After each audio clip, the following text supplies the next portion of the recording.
श्री स्वामी समर्थ। जय जय स्वामी समर्थ। स्वामींचं नाव घेऊन मी आजच्या ह्या नवीन व्हिडिओला सुरुवात करते। हिंदू धर्मात अमावास्या तिथीला विशेष महत्त्व आहे। पितरांचा आशीर्वाद मिळवण्यासाठी अमावास्या तिथी अत्यंत शुभ मानली जाते। पितरांना प्रसन्न करायचं असेल तर अमावास्या तिथीला पितरांची पूजाही केली जाते। असं केल्याने आपले पित्र आपल्यावर प्रसन्न होतात आणि आपल्या जीवनामध्ये सुख समृद्धी वाढते। पंचांगानुसार 2024च्या मार्गशीर्ष महिन्यातील कृष्ण पक्षातील अमावास्या तिथी 30 डिसेंबरला पहाटे 4:01 सुरू होणार आहे, तर दुसऱ्या दिवशी म्हणजेच 31 डिसेंबरला पहाटे 3:56 असणार आहे। आणि उदय तिथीनुसार 30 डिसेंबरला अमावास्या साजरी करण्यात येणार आहे। 30 डिसेंबरला सोमवार असल्याने या तिथीला सोमवती अमावास्या असे म्हटले जाते। या दिवशी श्री हरी विष्णू, माता लक्ष्मी तसेच महादेव आणि माता पार्वतीची पूजा केली जाते। ही पूजा केल्याने आपल्या जीवनामध्ये सुख समृद्धी ऐश्वर्य हे कायम टिकून राहते। या दिवशी काही सोपे उपाय करून तुम्ही तुमच्या आयुष्यात प्रगतीही करू शकता।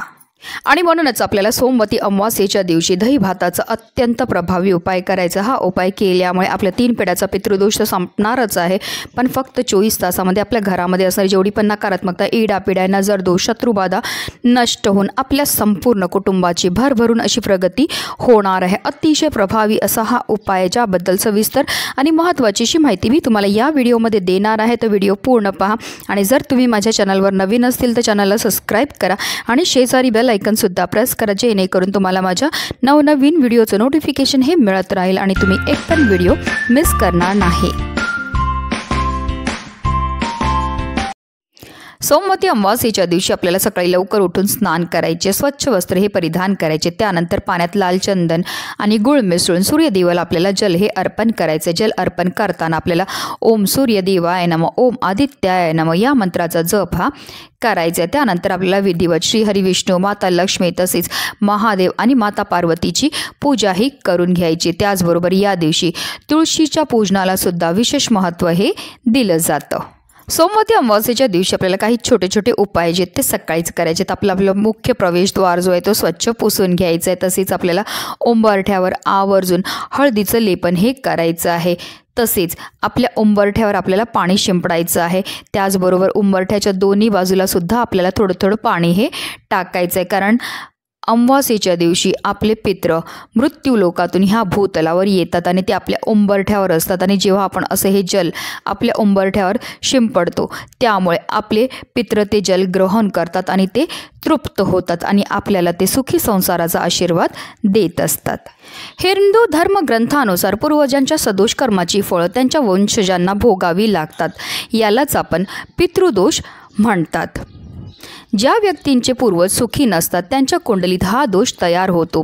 दरवर्षी येणाऱ्या पितृपक्षात पितरांचे श्राद्ध न केल्याने, श्राद्धविधीत भाग न घेतल्याने आणि पितरांच्या आत्म्याला शांतीसाठी पूजा न केल्याने हा दोष प्रबळ होतो आणि सर्व प्रकारच्या समस्या आपल्या जीवनात निर्माण होतात।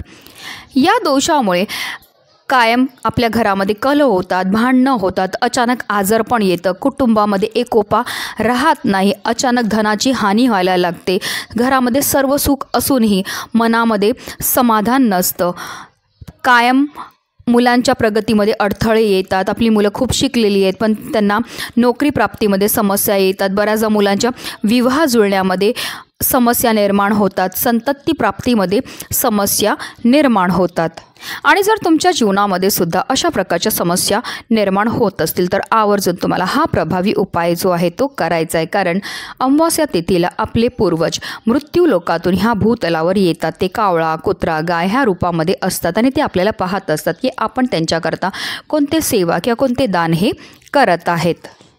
आता हा उपाय आपल्याला कधी करायचा, तर हा उपाय आपल्याला सोमवती अमावास्येच्या दिवशी रात्री झोपायच्या अगोदर आपले स्वयंपाकघर पूर्ण आवरून झाल्यानंतर आपल्याला हा उपाय जो आहे तो करायचा आहे। आता ह्या उपायाकरता आपल्याला वाटीभर भात हा शिजवून घ्यायचा आहे। भात शिजवताना त्यामध्ये मीठ किंवा तेल काही आपल्याला टाकायचं नाही, नुसता भात हा शिजवून घ्यायचा आहे। भात शिजवून झाल्यानंतर आपल्याला एका प्लेटवर हा भात जो आहे तो काढून घ्यायचा। आता तुम्ही पुठ्ठ्यावर काढू शकतात, पेपर प्लेटवर काढू शकतात किंवा अगदी द्रोणमध्ये काढला तरीही चालणार आहे। भात थंड झाला की त्यावर आपल्याला 2 ते 3 चमचे दही टाकायचं, त्याचबरोबर थोडेसे काळे तीळ सुद्धा टाकायचे आहेत। तसेच त्या भातावर आपल्याला थोडंसं हळद आणि कुंकूसुद्धा टाकायचं। त्यानंतर हा भात आपल्याला तिकडनं उचलायचा आणि आपल्या घरामध्येच आपल्याला दक्षिण दिशेला हा भात नेऊन ठेवायचा आहे। दक्षिण दिशेला हा भात ठेवल्यानंतर त्याच्याच बाजूला एक ग्लासभर पाणीसुद्धा आपल्याला ठेवायचं आहे। त्यानंतर आपल्याला हात जोडून, जर तुम्हाला तुमच्या पितरांचं नाव माहिती असेल तर पितरांचं नाव घ्यायचं, नाही माहिती असेल तर ओम पितृदेवाय नमः या मंत्राचा आपल्याला जप करायचा आणि त्यानंतर आपल्याकडनं झालेल्या कळत नकळत चुकांची आपल्याला क्षमायाचनाही करून घ्यायची आहे। तसेच आपल्याकडनं पुन्हा कधीही अशा कोणत्याही प्रकारच्या चुका होणार नाही, त्यांचं कायम आपल्याला स्मरण राहील अशा रीतीने आपल्याला बोलायचं आहे। तसेच आपल्या घरातल्या प्रत्येक सदस्याला दक्षिण दिशेला नमस्कार करून आपल्या पितरांचं स्मरण हे करायला लावायचं आहे। त्यानंतर तो दही भात आपल्याला तिकडनं उचलायचा आणि आपल्या संपूर्ण घरामध्ये आपल्याला हा दही भात जो आहे तो फिरवून घ्यायचा। त्याचबरोबर आपल्या घरामध्ये जेवढे पण सदस्य असतील त्या प्रत्येक सदस्याच्या डोक्यापासून पायापर्यंत आपल्याला हा दही भात जो आहे तो उतरवायचा आणि त्यानंतर हा दही भात जो आहे तो आपलं बाथरूम असेल तिथे आपल्याला नेऊन ठेवायचं आहे। पण एकदा बाथरूममध्ये हा दही भात ठेवल्यानंतर आपल्याला ते बाथरूम पुन्हा उघडता येणार नाही। आता बरीच लोक सांगतील की आमच्याकडे एकच बाथरूम आहे, मग आम्ही काय करायचं? मग तुम्हाला त्या दही भातावर जे आहे एक बालती जी आहे ती पालथी करून ठेवून द्यायची आहे। संपूर्ण रात्रभर हा दही भात जो आहे तो आपल्याला आपल्या बाथरूममध्येच ठेवायचा आहे। दुसऱ्या दिवशी आपल्याला काय करायचं आहे, सगळे आपल्या घरातले सदस्य उठायच्या अगोदर सकाळी लवकर उठायचं आहे। आंघोळ न करताच आपल्याला हा दही भात तिकडनं उचलायचा। त्याचबरोबर ज्या दक्षिण दिशेला आपण एक पाण्याचे ग्लास ठेवला होता तो सुद्धा आपल्याला उचलायचा आणि आपल्याला आपल्या घराच्या बाहेर यायचं। घराच्या बाहेर आल्यावर हे पाणी जे आहे ते आपल्याला बाहेर फेकून द्यायचं आहे। तसेच हा जो दही भात आहे तो आपल्याला एखाद्या मोठ्या झाडाखाली नेऊन ठेवायचा आहे, जेणेकरून तिथे असणारे पशुपक्षी, कीटक, गाय, कुत्रा कोणी पण येऊन हा भात जो आहे तो खाईल। किंवा वाटेमध्ये तुम्हाला एखादा कुत्रा भेटला, गाय भेटली तर त्यांच्या पुढे तुम्हाला हा दही भात जो आहे तो ठेवायचा आहे। तसेच हा उपाय करताना आपल्याला कोणी रोखणार नाही, टोकणार नाही ह्याची आपल्याला आवर्जून काळजीही घ्यायची आहे। तसेच एकदा आपण हा दही भात ठेवला की आपल्याला अजिबात मागे वळून पाहायचं नाही, सरळ आपल्या घरी यायचं आणि स्वच्छ आंघोळ ही आपल्याला करून घ्यायची। अशा रीतीने आपल्याला हा दही भाताचा अत्यंत प्रभावी उपाय जो आहे तो सोमवती अमावस्येच्या दिवशी करायचा आहे। अतिशय प्रभावी असा हा उपाय केल्यामुळे आपल्या 3 पिढ्याचा पितृदोष नष्ट होतच होतं, पण फक्त 24 तासामध्ये आपल्या घरामध्ये असणारी जेवढी पण नकारात्मकता, इडापिडा, नजरदोष, शत्रुबाधा नष्ट होऊन आपल्या संपूर्ण कुटुंबाची भरभरून अशी प्रगती होणार आहे। म्हणूनच व्हिडिओ जास्तीत जास्त लोकांपर्यंत शेअर करा, जेणेकरून प्रत्येकाच्या आयुष्याचं कल्याण हो हीच मनामध्ये इच्छा।